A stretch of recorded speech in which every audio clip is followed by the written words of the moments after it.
बाब 22। ए भाइयों और बुजुर्गों, मेरा उज़्र सुनो जो अब तुमसे बयान करता हूँ।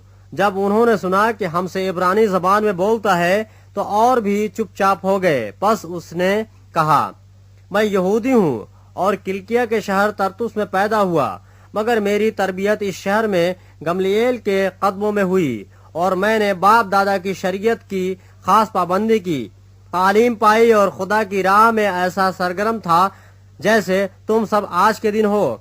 चुनांचे मैंने मर्दों और औरतों को बांध बांध कर और कैद खाने में डाल डाल कर मसीही तरीक वालों को यहाँ तक सताया कि मरवा भी डाला। चुनांचे सरदार काहीन और सब बुजुर्ग मेरे गवाह हैं कि उनसे मैं भाइयों के नाम खत लेकर दमिश्क को रवाना हुआ, ताकि जितने वहाँ हों उन्हें भी बांध कर यरूशलेम में सजा दिलाने को लाऊं।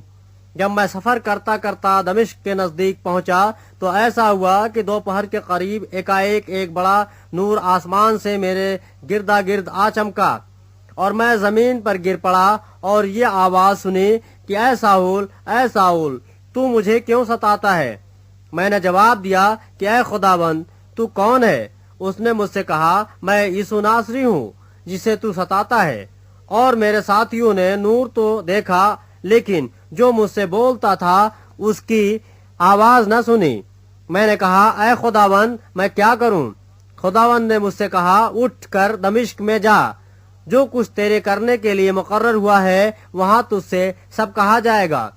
जब मुझे उस नूर के जलाल के सबब से कुछ दिखाई न दिया तो मेरे साथी मेरा हाथ पकड़कर मुझे दमिश्क में ले गए और हनिया नाम एक शख्स जो शरीयत के मुआफिक दीनदार और वहाँ के सब रहने वाले यहूदियों के नजदीक नेक नाम था, मेरे पास आया और खड़े होकर मुझसे कहा, भाई साउल, फिर बीना हो।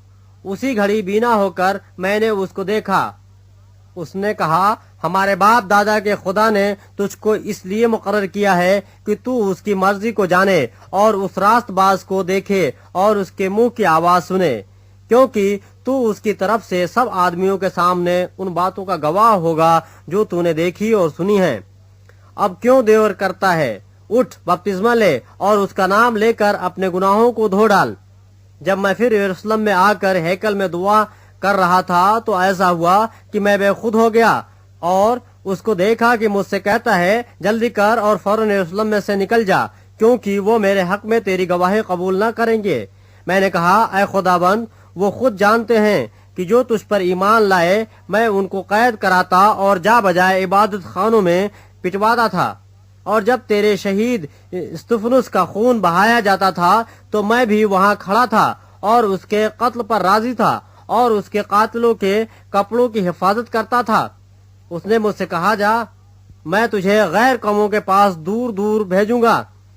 वो इस बात तक तो उसकी सुनते रहे, फिर बुलंद आवाज से चिल्लाए कि ऐसे शख्स को जमीन पर से फना कर दे, उसका जिंदा रहना मुनासिब नहीं।